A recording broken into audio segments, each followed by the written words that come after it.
Oke, jadi untuk hari ini kita belajar tentang ikatan dan struktur molekul. Kemarin bab 1 kita sudah belajar tentang atom sendiri ya. Jadi cuman tentang atom, teori atom. Ya, jadi untuk ikatan dan struktur molekul ini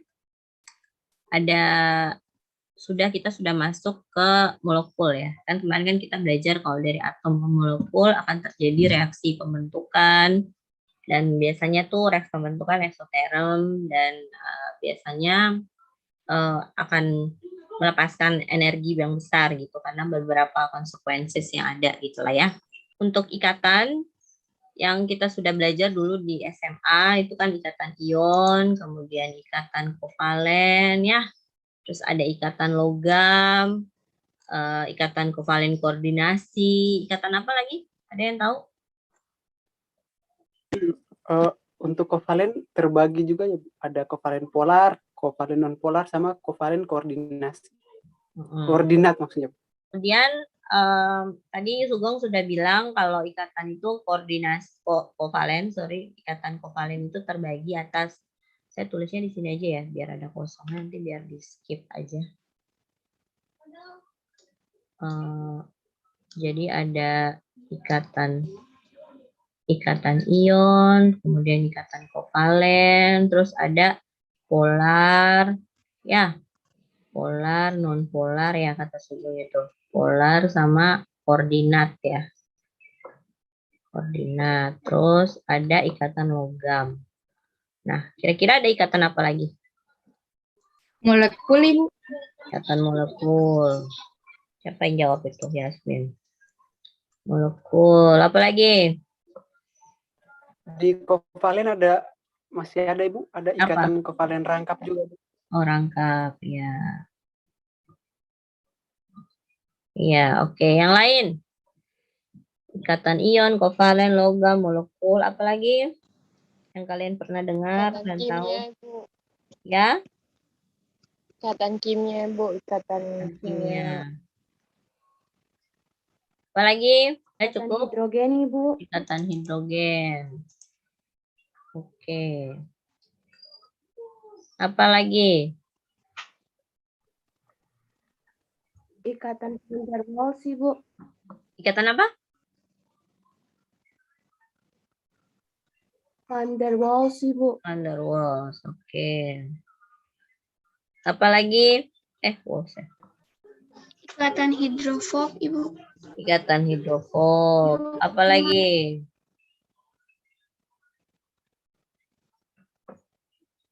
Apa lagi? Ikatan ion dipol, Ibu. Ikatan ion dipol. Ya. Banyak ya berarti ya? Berapa nih? 1, 2, 3, 4, 5, 6, 7, 8, 9. Ikatan polarisasi, Bu. Polarisasi, Bu. Oke, ikatan polarisasi. Lagi, apa lagi? Ada 13 nih. Apa lagi? Ikatan elektrovalen, Ibu. Ikatan elektrovalen. Oke, apa lagi? Masih di kovalen juga Bu, ada ikatan bentuk geometri molekul Bu. Geometri molekul, tapi di kovalen ya. Ya. Oke, saya lanjut ya. Jadi ikatan ini semuanya ada yang memang ada yang ini ya, yang ada nama lainnya gitu. Jadi untuk ikatan ion itu namanya sama dengan ikatan elektrovalen ya. Kalau nggak salah ya, elektrovalen kalau nggak salah namanya sama. Kemudian kovalen, dia itu membentuk molekul polar dan non-polar. Tapi kalau diklasifikasikan itu dia kovalen biasa dan koordinasi ya. Koordinasi artinya dia berkoordinasi memberikan elektron ke temennya gitu. Nah, kemudian ikatan kovalen ada tunggal, rangkap 2, rangkap 3 ada, tapi dia termasuk kovalen biasa saja ya. Oke, kemudian jadi saya bikin checklist aja ya pakai warna apa nih, merah ya. Jadi kok ikatan itu ada kovalen yang namanya sama ini ya, ion. Kovalennya itu kovalen biasa dan kovalen koordinasi ya. Kemudian ikatan logam. Nah, untuk ikatan molekul dan ikatan kimia, pokoknya ketika membentuk ikatan atau membentuk ikatan ataupun molekul melakukan ikatan dengan molekul lain, itu termasuk ikatan molekul. Ya, jadi dia tidak termasuk ya. Ikatan kimia tidak. Nah, bedanya ikatan ion kovalen logam dan hidrogen van der Waals hidrophob, ion dipol dan polarisasi. Sebenarnya polarisasi ini dia sudah termasuk dalam interaksi hidrofobik itu hidrofobik, polarisasi itu udah masuk di van der Waals ya. Tapi nantilah baru kita bahas. Jadi sebenarnya ikatan itu terbagi secara umum ya, ikatan itu terbagi dua ya. Saya tulis di sini ya. Ikatan itu terbagi dua, itu ikatan primer ya. Ikatan primer dan ikatan sekunder. Nah, bedanya primer sama sekunder apa? Ikatan primer itu dia terbentuk antara atom-atom di dalam molekul. Ya, jadi contohnya misalnya H2O gitu ya. Kan dia membentuk ikatan kovalen ya. Bukan ion gitu ya. Jadi atom O dan H berikatan membentuk molekul H2O. Itu ikatan primer. Contohnya ikatan kovalen. Nah, kalau ikatan sekunder itu ikatan yang terjadi antar molekul. Dia terjadi di luar molekul ya. Kalau ini primer di dalam molekul, sekunder di luar molekul. Jadi ikatan antara air yang satu dengan air temannya. Itu ada ikatan. Nah, ikatan antara air yang satu dengan air yang lain itu akan membentuk sifat fisik dari molekul itu. Secara bulky ya, secara jumlah besar yang kita bisa lihat secara kasat mata. Ya, jadi yang termasuk ikatan primer itu apa saja? Ikatan ion, ikatan kovalen koordinasi, dan ikatan logam. Jadi prinsipnya ketika atom sama atom bertemu membentuk molekul, ikatan yang terbentuk hanya 4 itu. Ikatan ion, ikatan kovalen koordinasi, dan ikatan logam. 4 ya. Nah, untuk ikatan sekunder itu terbagi 2 saja, hidrogen dan ini bukan ikatan hidrogen memang, tapi lebih ke interaksi ya, interaksi van der Waals gitu ya. Nah, ada juga nanti interaksi ion dipol, dipol dan segala macam, tapi mereka udah dalam klasifikasi interaksi van der Waals gitu ya. Seperti itu. Jadi di pikiran kalian sekarang bahwa ketika atom membentuk molekul, ikatan yang terbentuk hanya 4, ikatan ion, kovalen koordinasi, dan logam.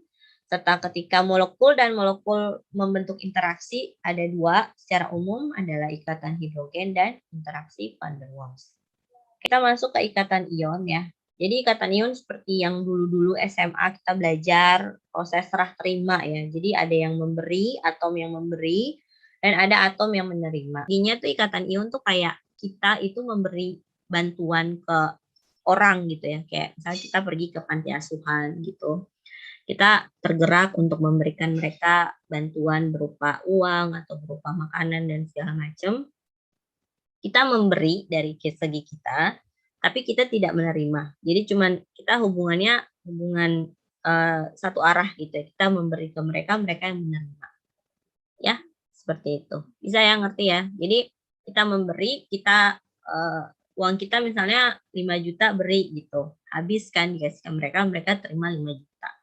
Jadi cuman hubungan yang tidak lama atau yang cuman sekedar memberi saja, tidak ada konsekuensi jangka panjang. Itulah contoh analogi ikatan ion. Gitu. Jadi sama contohnya kayak NaCl. Kan ya, NaCl, Na kan elektron valensinya kan 1 ya. Na itu kan kalau konfigurasinya kan berapa?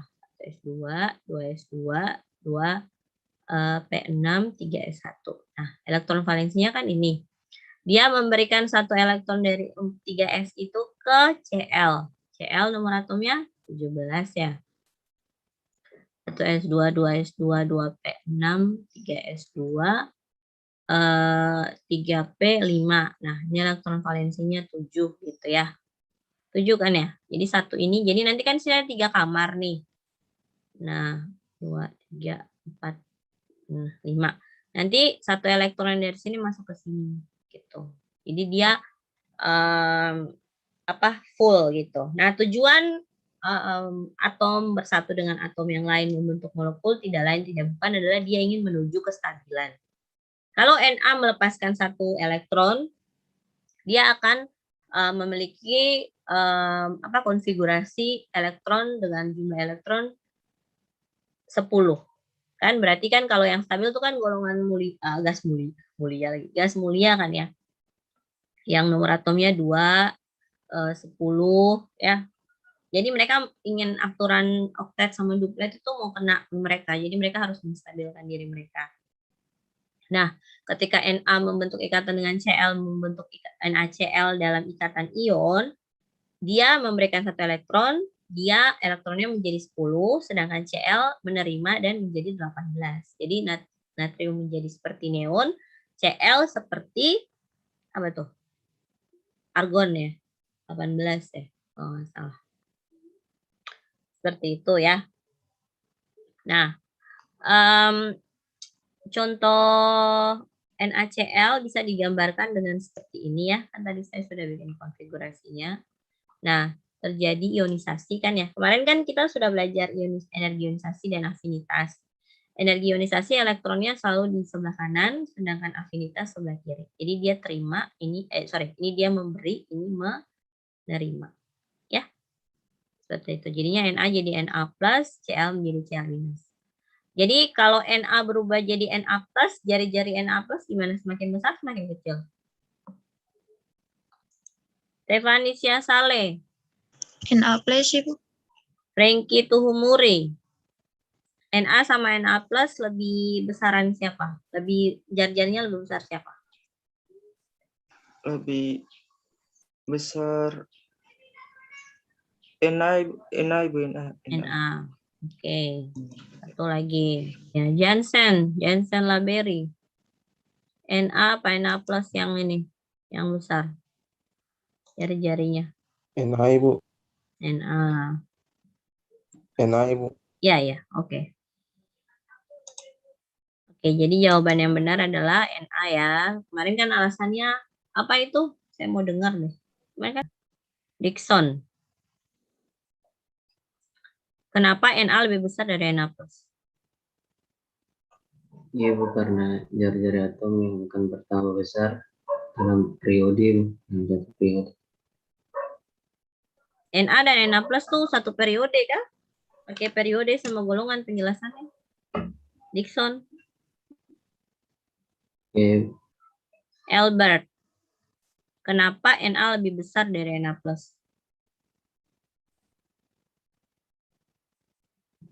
Karena kalau Na+ dia semakin ke kanan sehingga kulit-kulit terluar atom semakin banyak. Tetapi Na netral jadi elektron dan protonnya seimbang. Emang Na sama Na+ satu golongan, satu periode? Coba jawab dulu. Na sama Na+ tuh satu golongan atau satu periode? Christine Leima Heriwa. Na sama Na+ tuh satu periode kan? Atau satu golongan? Tidak, Ibu.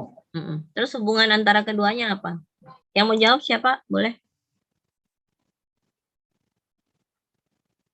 Ibu izin menjawab, Ibu, kalau hubungannya keduanya itu satu atom, Ibu, tapi tadi jari-jarinya itu dipengaruhi oleh elektron valensinya, Ibu. Jadi Na jari-jarinya itu lebih besar, Ibu. Oke, sudah mau sampai ke jawaban akhirnya. Siapa yang mau melengkapi? Ibu, saya boleh coba menjawab Ibu? Ya, silakan Stephanie. Hubungannya itu karena gaya tarik inti yang bereaksi dengan adanya penambahan elektron dari kulit keluar kayu. Itu lebih ke energi ionisasi sih. Ya udah, terima kasih. Saya Ibu, Ya boleh, silakan. menurut saya Na dengan Na plus itu hubungannya adalah sama-sama satu atom, tetapi Na plus itu diberi muatan positif. Diberi muatan positif. Jadi dia tambah kecil karena ada muatan gitu kan? Ya Kak Tiara? Ya, Oke, siapa lagi yang mau jawab? Saya Bu. Ya, Sugeng, coba. Oh ya, baik, saya izin menjawab Bu. Jadi kalau dari saya, hubungan antara Na sama Na plus itu sama ya, di satu golongan, satu atom. Hanya saja perbedaannya itu Na sama Na plus, saat Na dia dikasih plus itu berarti dia kekurangan, dia membutuhkan, dia kekurangan elektron. Tapi kalau dia minus itu berarti dia kelebihan elektron. Jadi berbicara besar kecil, lebih besar Na Bu daripada Na plus. Itu dari saya Bu, terima kasih. Chris Nice, coba jawab dulu. Ayo Chris Nice. Ini Bu, saya boleh menjawab Ibu? Ya, boleh. Jadi hubungan Na dan Na plus itu kan satu golongan, satu periode. Atomnya netral, melepaskan satu atom membentuk Na plus sehingga membentuk kation Ibu. Ya, lalu kenapa jadinya lebih kecil Na plusnya gitu? Karena apa yang kurang? Jari-jarinya lebih ke di Na plus. Lebih kecil, kenapa? Melepaskan satu elektron Ibu. Ya, kenapa? Pas lepas tuh apa yang terjadi? Itu yang saya mau cari jawabannya. Maaf Ibu, suaranya putus. Maksudnya tadi sudah tahu Na plus lebih kecil dari Na. Kita juga sudah tahu Na plus itu dia melepaskan satu elektron. Nah, setelah melepaskan tuh apa yang terjadi sampai jadinya lebih kecil? Maksudnya gitu. Bu, kalau struktur elektron Na lebih banyak daripada Na plus, Struktur elektronnya lebih apa? lebih banyak daripada Na plus. Struktur elektronnya. Kamu udah pernah lihat elektron punya struktur? Udah pernah lihat bentuknya gimana? 1S2, 2S2, 2P6. Itu konfigurasi, bukan Oh, struktur. konfigurasi ya, Ibu. Lebih banyak daripada Na plus. Jadi, karena lebih banyak, jadi kenapa? Jadi Na lebih besar daripada Na plus. Iya, jauh. Kamu kembali ke soalnya. Kayak gini. Itulah kenapa gitu. Saya selalu bilang transisi SMA ke kuliah tuh gitu. Saya tanya gini. Kenapa Na itu lebih besar dari Na plus? Udah jawab nih, karena konfigurasinya lebih banyak dari Na plus kan, seperti William tadi jawab. Terus waktu konfigurasinya banyak gimana? Ya, akhirnya dia lebih besar, Ibu. Itu kamu tidak menjawab, kamu mengulang soal. Kamu menjawab satu statement yang belum menjawab yang harus kamu jawab gitu. Kamu mengulang soal gitu maksud saya. Ya berarti harus latihan lagi lah untuk ini konsepnya. Yang lain, Trevelian, coba jawab.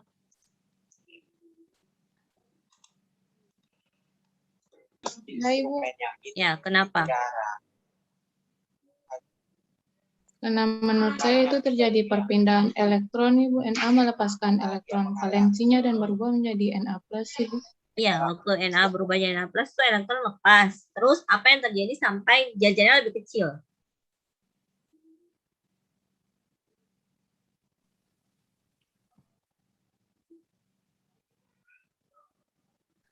Saya Ibu, bisa jawab Ibu? Ya, silahkan Usman. Trevelian, saya mau jawab. Karena kan jarak dari inti atom ke elektron valensi semakin dekat Ibu. Iya. Terus? Jadi otomatis di sini Na lebih elektron valensinya lebih jauh daripada Na plus Ibu. Lebih jauh, ya. Berarti karena apa itu? Karena Jari-jarinya. Semua lihat ke sini. Bedanya di sini. Ini cuma sampai 2P6, ini ada 3S1 di sini.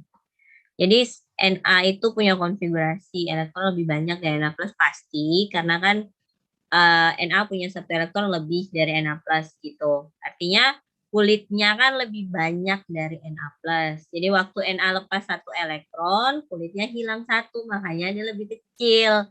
Jadi jawabannya harus kulit atau orbital lah gitu ya, konfigurasinya berkurang, jumlah kulitnya berkurang sehingga dia lebih kecil ya. Itu jawaban anak kuliah ya, bukan ulang lagi soalnya karena dia lebih besar ya. Oke. Ya, kita lanjut. Jadi kenapa saya ngulang-ulang lagi ion dan segala macam, karena kan ada hubungannya dengan ikatan ion gitu. Biar nanti kalian tahu nanti ketika dia berubah. Kan kayak gini, Na berubah jadi Na plus kan kecil nih. Terus Cl jadi Cl minus tuh besar. Nah, akhirnya ketika membentuk struktur di dalam kristal NaCl, jadi garam yang kalian makan itu satu satu sel kristalnya itu segini loh digambarkannya. Bayangkan yang satu bongkahan masukin ke dalam sup buat makan tuh sebanyak apa. Ya, jadi makanya tidak boleh terlalu banyak garam. Kesimpulannya begitu menurut ilmuwan, gitu ya. Oke, jadi untuk setiap Na di sini ya yang kecil ini ada Cl yang mengelilingi dia dalam bentuk kristal. Kan struktur ion sama kovalen itu beda. Kalau ion dia membentuk kristal ya, jadi lebih kayak begini tampilannya. Jadi jarang kita ketemu kita gambar NaCl cuma Na sama Cl gini, nggak bisa karena dia adalah ikatan ion. Yang biasa pakai tanda ini cuma ikatan kovalen ya. Jadi tidak bisa nanti pas menjelaskan buatlah ikatan struktur atau ikatan NaCl yang terbentuk antara Na dan Cl dalam ikatan ion, berarti kita tidak bisa pakai penulisan seperti ini. Yang bisa pakai cuma untuk kovalen. Dan NaCl bukan ikatan kovalen. Ya, itu dulu. Oke, itu sih untuk lebih memahami dan mendalami ikatan ion. Nah, sini contohnya juga seperti LiI ya, lithium iodida ya. Nah, di sini dia nggak ada gambarnya nih ya. Jadi iodidanya berubah menjadi tanda minus. Jadi dia lebih besar dari jari-jari atom I-nya lebih kecil dari anionnya, sedangkan lithium lebih kecil dari bentuk netralnya. Nah, seperti ini ya. Gambaran untuk setiap molekul yang dihasilkan dari ikatan ion. Mereka membentuk kristal yang kompak. Nah, karena dia berupa kristal, dia menghasilkan beberapa sifat. Ada hantaran listrik, dia memiliki titik lele dan titik didih yang tinggi, dia memiliki kekerasan, tapi dia bisa dia keras ya, kayak misalnya kayak garam itu kan kalau kita padatkan dia kan dia kompak gitu ya, kayak strukturnya keras, tapi ketika diberikan tekanan yang cukup besar dia bisa hancur. Beda kayak logam kan, logam dia keras tapi ketika ditempa itu susah banget buat hancur gitu. Jadi untuk hantaran listrik, kenapa senyawa ion bisa mengantarkan arus listrik ya? Karena ketika dia dilarutkan atau dia dilelehkan, maka ion-ion tersebut akan terbentuk kembali sehingga mereka bisa mengantarkan elektron. Akhirnya, maksudnya listrik terhantarkan tuh karena ada ion-ion di dalam struktur molekul itu. Ya, jadi kenapa kalau kita dulu SMA belajar kimia tuh percobaannya tuh garam dilarutkan dalam air, dimasukin elektroda, dihubungkan pakai baterai ya, terus sama baterai satunya lagi dihubungkan ke lampu percis ya, itu yang kayak lampu lah, lampunya nyala kan. Nah itu karena ada ion-ion yang sudah larut dalam air, dia bergerak untuk menghasilkan arus listrik. Nah, kemudian titik lele sama titik didihnya tinggi karena memerlukan energi yang besar untuk memisahkan ion yang terikat secara kristal seperti ini. Mau lepas yang dari sini ke sini, lepas dari sini ke sini, banyak lah ribetnya. Kemudian untuk kekerasannya dia keras, tapi yang tadi saya bilang dia bisa cepat sekali hancur. Kemudian kegetasan, kebanyakan senyawa ion itu getas. Kemudian kelarutannya, dia larut dalam pelarut polar. Ya, jadi kayak air. Bisa kita pindah ke ikatan kovalen. Nah, ini yang akan kita lebih fokus untuk kita akan lebih fokus banyaknya di sini karena nanti akan belajar struktur Lewis, kemudian akan belajar pertama teori oktet, kemudian struktur Lewis, dan juga nanti menyambung ke muatan formal, kemudian nyambung lagi sampai ke struktur resonansi, bentuk molekul, dan terakhir apa ya? Sebentar kita lihat dulu biar siap-siap. Hibridisasi, dan yang terakhir kayaknya apa ya? Oh, ini nanti. Energi ikatan, jarak ikatan, dan sudut ikatan. Oke, jadi nanti yang paling banyak di bab 2 ini kita bahas tentang ikatan kovalen. Jadi ikatan kovalen itu terbentuk akibat pemakaian bersama, karena bahasa dulu SMA kan gitu, pemakaian bersama. Pemakaian bersama tuh artinya kayak kita makin apa ya, kayak main arisan gitu kali ya. Jadi kayak misalnya arisannya 10 orang yang ngumpul duit, salah satunya dapat nanti bergilir gitu. Perharinya gitu dapatnya berapa mungkin ya. Oke. Nah, contohnya tuh banyak sekali senyawa kovalen di kehidupan sehari-hari, H2, HCl, O2, C2H6, tanah ya, C2H6 ini, kemudian HgCl2 dan seterusnya. Jadi ketika membentuk molekul seperti CH4 ini, C memberikan satu atom ke H dan H juga memberikan satu atom ke C. Jadi sama-sama ya. Jadi bahasanya pemakaian bersama elektron. NH3 juga, H2O juga, ya. Nah, biasanya tuh juga ada yang tadi ya, ikatan rangkap itu. Ini kalau bukan N saja begini ya, tapi N rangkap 3 gitu ya. Kemudian O2, Cl, dan H. Ini struktur dari CO2 ya, bentuk dari CO2. Oke, kemudian sifat senyawa kovalen ini bisa dibaca itu pada suhu kamar berupa gas, cairan, dan padatan, titik didihnya dan titik lelehnya rendah karena gaya antar molekuler lemah. Ya makanya tadi saya bilang. Jadi ketika membentuk satu molekul yang bulky yang besar yang kita bisa lihat secara kasat mata. Jadi sebenarnya tuh kan kemarin saya sudah bilang kalau dalam air ini air semua ini ternyata tuh H2O tuh mereka berikatan satu dengan yang lain. Ini ada O, ada H. Ya ada ikatan hidrogen di sini gitu. Dan mereka bukan cuma satu, ribuan bahkan jutaan molekul air dalam satu gelas yang kalian minum itu. Tapi interaksi antar molekulnya tuh lemah, makanya mereka titik leleh dan titik didihnya tuh juga rendah. Jadi dikasih panas sedikit ikatannya bisa putus antara satu H dengan H yang lain. Oke. Kemudian dia larut dalam pelarut yang sejenisnya gitu ya. Jadi kalau yang polar larut dengan yang pelarut polar, yang non polar larut dengan yang non polar gitu. Ya. Jadi like dissolve like. Jadi dia akan melarut dalam larutan yang sejenis dengan dia kan. Dan sama kayak kita kalau kita sefrekuensi dengan teman kita lebih suka duduk sama teman itu. Kalau teman yang nggak nyambung kan kita nggak suka ya. Sama lah sama molekul ya. Jadi kalau tidak nyambung kita nggak mungkin duduk dan cerita lama berjam-jam dengan orang tersebut gitu.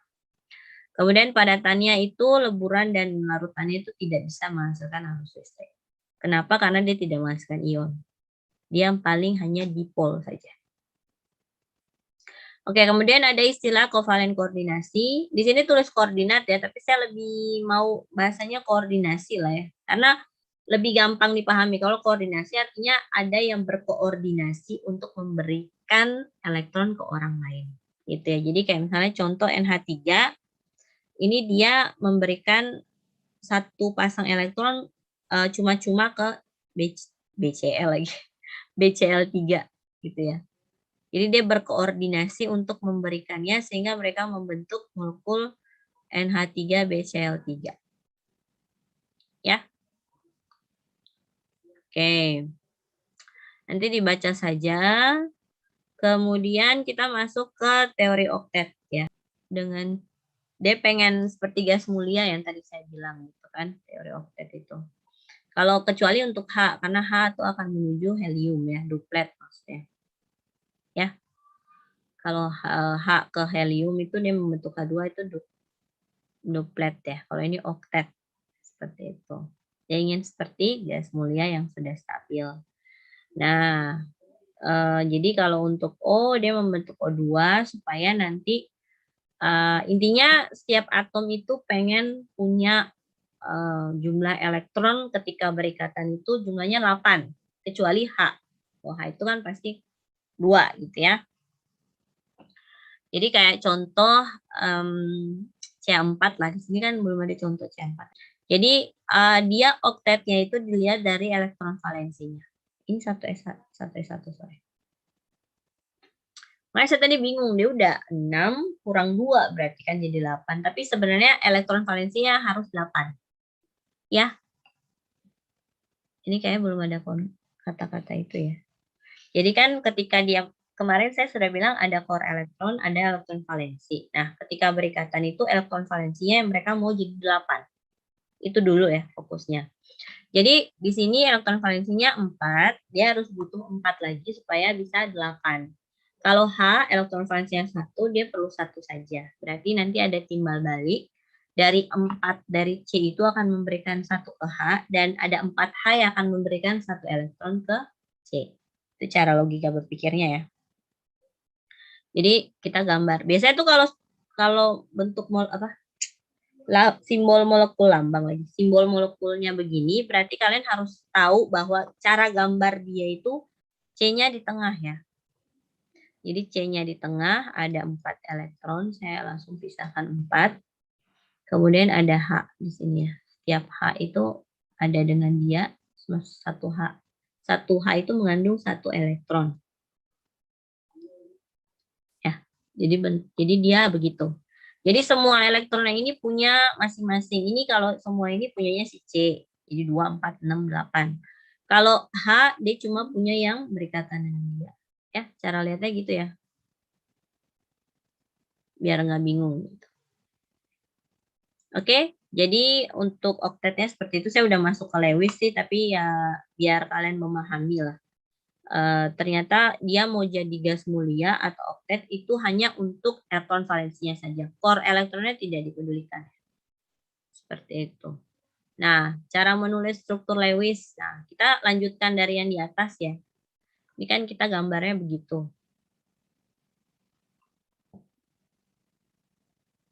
Nah, struktur Lewisnya seperti itu. Jadi, biasanya kalau saya belajar dari SMA itu, setiap atom dibedakan antara cross atau dot gitu ya. Jadi kalau atom yang satunya lagi udah cross, atom yang sebelahnya harus dot gitu. Jadi biar bisa beda antara ini punyanya siapa dan ini punya siapa. Tapi pada dasarnya dihitung sama rata aja gitu. Jadi kalau totalnya 8 ya 8 gitu. Ya.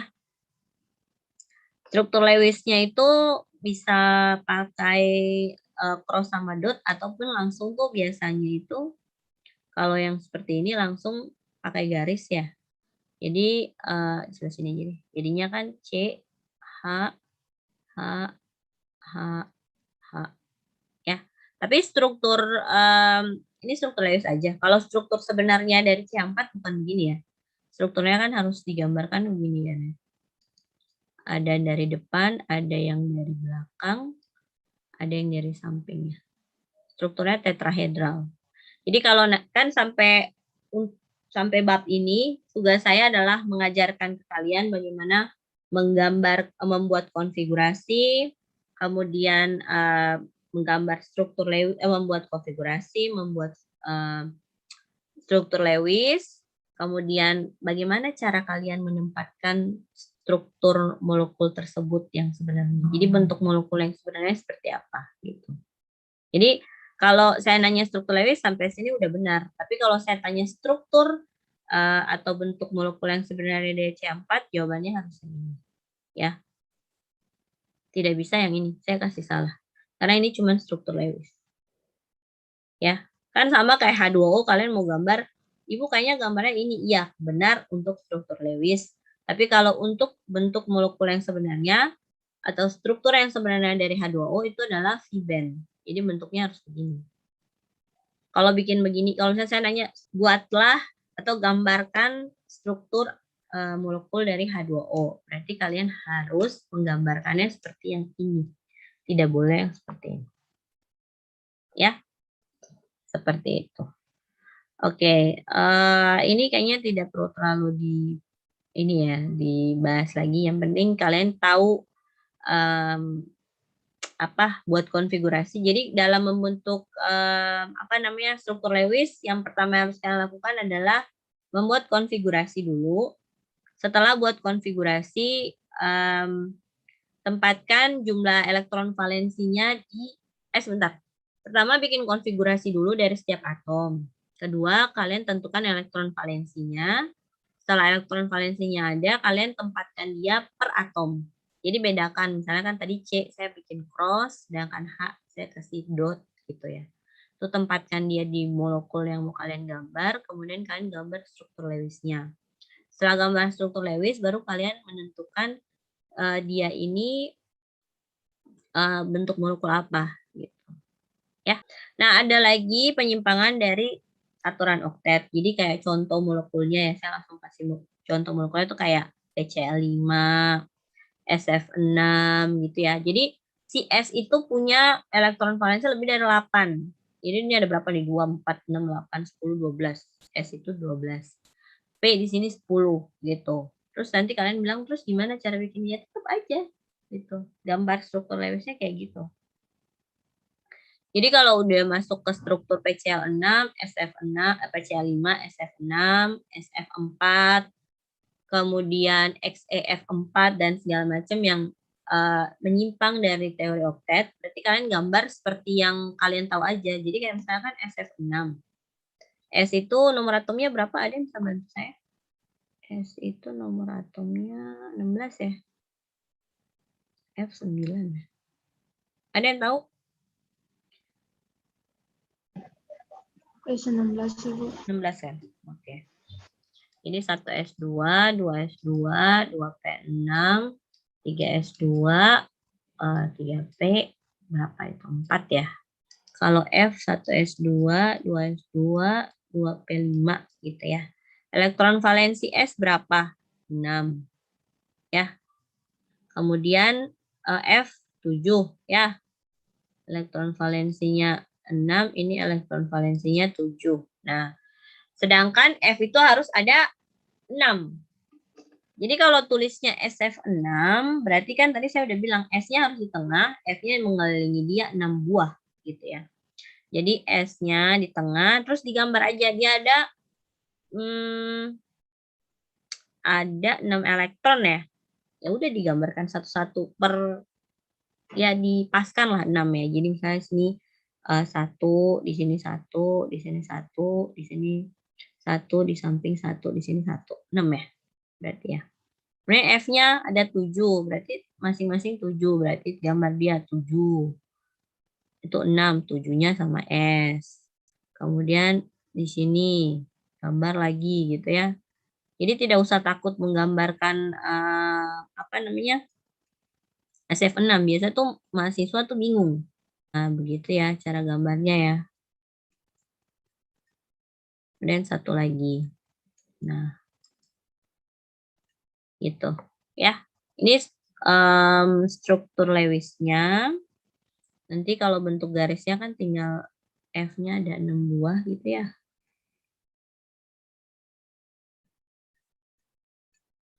Oke, udah.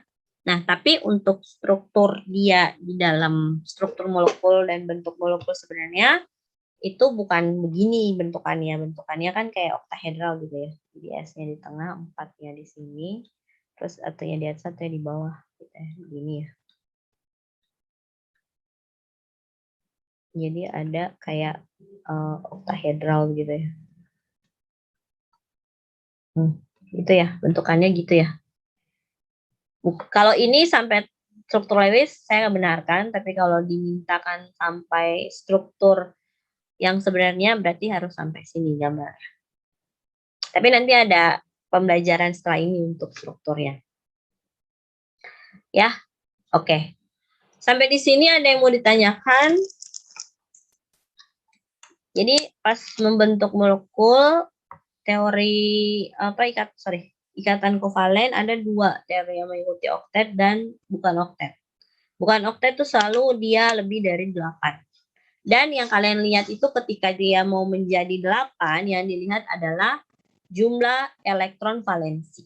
Tidak usah lihat core elektronnya, kita hanya lihat elektron keluarnya saja. Ya. Jadi langkah-langkahnya pertama buat konfigurasi elektron untuk masing-masing atom dalam molekul itu. Langkah keduanya adalah kalian menentukan elektron valensi, bikin konfigurasi, kemudian tentukan elektron valensi masing-masing atom, terus gambarkan dia per atom, gitu, jumlahnya sesuai jumlah elektron yang valensi tadi. Nah, setelah itu baru kalian dudukan dia di molekul seperti struktur Lewis. Nah, setelah itu baru tentukan bentuk molekulnya nanti dari pelajaran selanjutnya. Kita masuk ke muatan formal dulu lah, kalau belum ada pertanyaan. Kalau ada yang mau tanya langsung potong bicara saya, boleh, nggak apa-apa. Oke, jadi untuk muatan formal itu cara mencarinya adalah jumlah elektron valensi dalam atom bebas. Jadi semua tuh bergantung oleh elektron valensinya ya. Dikurang jumlah elektron mandiri. Mandiri itu artinya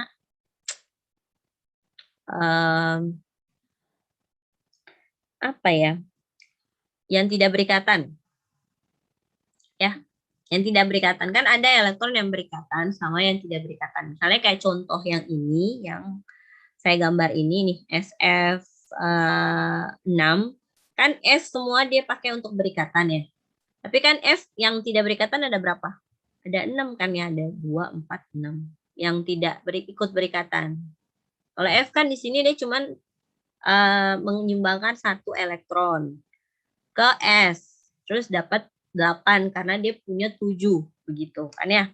Tapi kalau S itu kan dia punya ada 6 dan dia dikasih 6 lagi. Jadi 12 gitu maksudnya. Jadi mandiri di sini tuh bukan mandi sendiri, tapi yang tidak berikatan, yang tidak ikut dalam ikatan itu. Sedangkan kalau setengah jumlah elektron ikatan ya jumlah elektron yang berikatan. Jadi sini saya ganti jangan mandiri ya, nanti kalian pikirnya apa gitu. Yang tidak berikatan ya. Yang tidak berikatan. Oke. Saya langsung contoh aja ya biar langsung paham cara menghitung muatan formalnya. Tapi langkah dari awalnya itu memang kita harus dari awal. Jadi misalnya kita mau menentukan muatan formal dari H2O dulu ya. Sini kayak contoh di sini ya. Ya. Berarti langkah awal itu kita harus tetap membuat konfigurasi elektron ya. Konfigurasi elektron. Jadi kalau H2O berarti kan ada H sama O ya. O8 H1 berarti 1S2, 2S2, 2P, 4. Kemudian ini 1S1 ya. Konfigurasinya sudah. Terus saya bikin di ini aja deh ya, di whiteboard biar besar tulisannya. Oke, jadi contohnya itu H2O ya. Kita H2O dulu yang gampang. Langkah pertamanya adalah buat konfigurasi elektron. Konfigurasi elektron dari tiap komponennya. Situ komponennya ada berapa? H2O tuh ada berapa atom di situ? Ada berapa? Ya, apa sama apa? O sama H. Ya, 8, 1 ya. Oke, kita bikin konfigurasinya 1S2, 2S2, 2P, 4. Kalau ini 1S1 ya. Nah, kemudian setelah buat konfigurasi elektron, tentukan elektron valensinya dulu. Kalau O, elektron valensinya berapa ini? 6. 6. 2 tambah 4, 6. Ya? Oke, jadi elektron valensi O6, elektron valensi H1. Kemudian, tadi persamaannya apa tadi lupa saya. Jumlah elektron valensi dalam atom bebas dikurang jumlah elektron ikatan yang tidak berikatan dikurang setengah jumlah elektron ikatan. Berarti, mana tadi itu? Whiteboard-nya saya. Nah, berarti kita harus gambar struktur Lewis dulu. Jadi setelah konfigurasi elektron, kemudian yang kedua saya langsung bisa tentukan elektron valensi ya. Kemudian yang ketiga itu kita harus membuat struktur Lewisnya. Struktur Lewis ya. Lewis caranya gimana ya? Karena H ada 2, O-nya 1. Jumlah yang lebih sedikit tuh pasti posisinya di tengah. Kita buat struktur Lewis. Ingat jumlah atom yang lebih kecil selalu di tengah. Tidak selalu sih tapi ya. Jadi O di tengah ada 6 berarti digambar dong. O ini saya kasih cross ya. Terus saya kasih begini. 6 ya. 4, 4, 5, 6. Kemudian si H-nya cuma punya 1 ya. Saya taruh di salah satu yang tidak ada yang jomblo lah, yang tidak ada pasangannya. Gitu. Oke, struktur Lewisnya sekian. Atau juga bisa digambarkan seperti begini ya. Kalau yang tidak berikatan tetap digambar elektronnya. Biar kita tahu itu dia tidak berikatan. Ya. Oke, setelah itu, setelah membuat struktur Lewis, kita hitung muatan formalnya. Pastikan bahwa struktur Lewisnya sudah benar sesuai dengan jumlah aturan oktet maupun keberadaan dia sebagai molekul yang kita ketahui gitu ya. Kemudian kita menghitung muatan formalnya. Oke, muatan formal itu didapat dari jumlah elektron valensi dikurang dengan jumlah elektron yang tidak berpasangan. Tidak berikatan, berikatan dan dikurang setengah dari elektron yang berikatan. Berikatan, ya. Jadi elektron valensi. Jadi ya saya lupa lagi tadi bilang. Muatan formal itu kan muatan total dalam satu molekul. Tapi dia harus dihitung per atom. Jadi kita harus menentukan muatan formal per atom dulu kali ya. Per atom. Nah, kita mulai dengan atom O. Kita mulai dengan atom O dulu. Untuk atom O itu elektron valensinya berapa? Atom O? 6. Ibu. Ya, kemudian yang tidak berikatan dalam H2O itu ada? Yang tidak berikatan ada berapa? Ada? 2, Ibu. Ada 2. 4. Ya, kenapa saya selalu bilang gambarkan dia ulang biar kelihatan yang tidak berikatan. Yang jadi ikut ikatan cuma yang nanti waktu ada garis sama H aja nih. Yang tidak berikatan yang ini ya. Jadi ada berapa? Ada 4. Ya. 4. Kemudian 4, Bu. setengah dari yang berikatan. Yang berikatan ada berapa? 2. 2, Ibu. 4. Bukan 2, 4. Jadi ketika dia sudah berikatan ya, berarti setengah dari 4. No, setengah dari 4. Jadi jumlah elektron yang berikatan. Jadi keseluruhan elektron yang sudah berikatan dalam molekul itu. Gitu. Jadi dihitungnya 2 sama 2 lagi 4. Gitu. Jadi 6 dikurang 4. Setengah dari 4. Setengah dari 4. 2, Ibu. Jadi 6 kurang 6 sama 2. 0. Ya, ini 0 ya, 4. Oke, kemudian kita akan mencari untuk atom hidrogen. Untuk atom H sama perhitungannya, tapi pasti jumlahnya beda ya.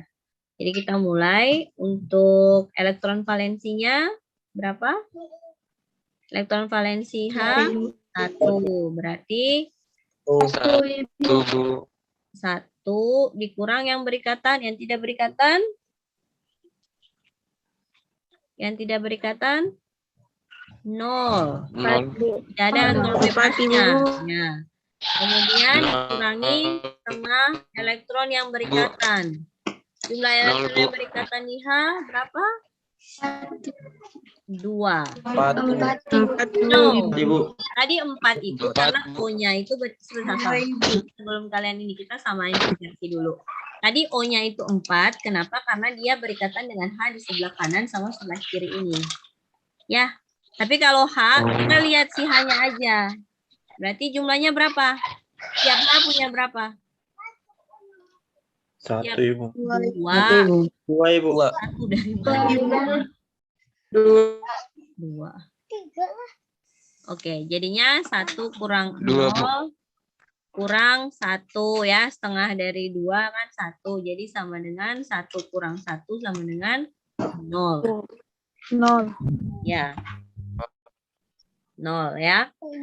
Nah, jadi muatan formal molekulnya itu, ini belum selesai ya. Jadi muatan formal molekul H2O-nya bagaimana? Berarti sama dengan muatan formal, saya langsung MF aja, MF itu muatan formal ya. Muatan formal O ditambah 2 kali muatan formal H. Kenapa 2? Karena hanya ada 2. Kan ya? Jadi sama dengan muatan formal O itu tadi 0. 0 ditambah 2 kali 0 berarti 0 tambah 0 sama dengan 0. Berarti muatan formal dari molekul H2O adalah 0. Dapatnya dari mana? Karena muatan formal O itu 0, hanya juga 0. Ya, bisa ya. Oke, saya langsung mau bikin yang H3O+, biar ada perbedaan antara H2O sama H3O+. Ya. Kalau H3O+ sih kita akan lihat bahwa ternyata muatan formal dari molekulnya kan pasti totalnya harus +1 ya. Tapi kita tidak tahu yang menyumbangkan plus itu tuh dari O apa H gitu. Kita bikin dulu konfigurasinya lagi. O itu 8, H-nya itu 1 ya. 1s2, 2s2, 2p4. Kemudian 1s1, elektron valensinya 6. Ini elektron valensinya 1 ya. Kemudian kita menggambarkan mereka dalam molekulnya. Jadi O-nya di sini hanya saya taruh gini ya. Ya. Nah, di sini ada O-nya itu 6. Berarti 2, ini 1, ini 1, udah berapa? 4 ya. Kemudian saya taruh 2 ini. Ya, terus ada 1 dot di sini. Artinya apa? Bahwa si H ini tidak membawa apa-apa di dalam molekul ini. Jadi si O memberikan dia kovalen, jadi kayak seperti kovalen dan kovalen koordinasi ya. Karena si O ini memberikan full 2 elektron ke H. Si H-nya tinggal terima aja, gitu ya. Jadi cara gambarnya tuh gini. O, H, ini ada tanda panah ke atas ya. Kemudian H, dan ada sepasang elektron bebas. Ya, gitu ya. Nah, karena ada 2 jenis ikatan, satunya yang tidak pakai tanda panah dan satunya pakai tanda panah, berarti saya akan memberikan indeks pembeda. Ya, jadi misalnya ini A, ini B, ini C, gitu ya. Ya. Biar ada pembeda antara ikatan yang dari H yang A dengan H yang BC itu beda. Maksudnya gitu. Pasti muatan formalnya beda. Pasti. Oke. Selanjutnya kita menghitung muatan formalnya ya. Muatan formal per atom. Ya. Muatan formal per atom. Jadi untuk atom O, itu muatan formalnya bagaimana? Ada berapa elektron valensinya? Tetap 6. Ya. Jadi MF-nya sama dengan 6. Dikurang yang tidak berikatan ada berapa? Hanya 2 ya. Berarti 2. Kemudian dikurangi jumlah yang berikatan. Setengah dari yang berikatan. Setengah dari 1, 2, 3. Kali 2, 6. 3. Jadi 6 dikurang 2 dikurang setengah dari 6, 3.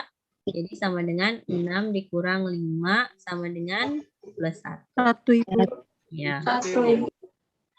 Plus plus 1. 1. Kemudian saya mau cari untuk HA ya. HA. Muatan formalnya sama dengan elektron valensi H tetap 1 ya. Tetap 1 di mana-mana H elektron valensinya 1. Kemudian yang tidak berikatan 0. Kemudian yang berikatan ada.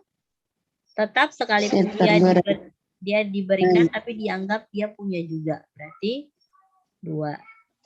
Jadi sama dengan 1 dikurang 1, 0. Ya.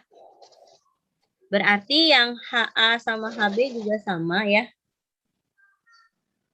HB sama dengan HC sama dengan muatan formalnya itu 1 dikurang 0 dikurang setengah dari 2. Berarti 1 kurang 1, 0 kurang 1 dapatnya 1 kurang 1 sama dengan 0. Berarti muatan formal dari H3O plusnya itu sama dengan muatan formal O ditambah muatan formal HA ditambah muatan formal HB ditambah muatan formal HC. Ya. Jadi sama dengan plus 1 tambah 0 tambah 0 tambah 0. Jadinya berapa? Plus 1. Ya. Begitu ya cara menuliskannya ya. Plus 1. Oke, terima kasih kelas kimia dasar 1. Sampai ketemu hari Selasa. Selamat siang.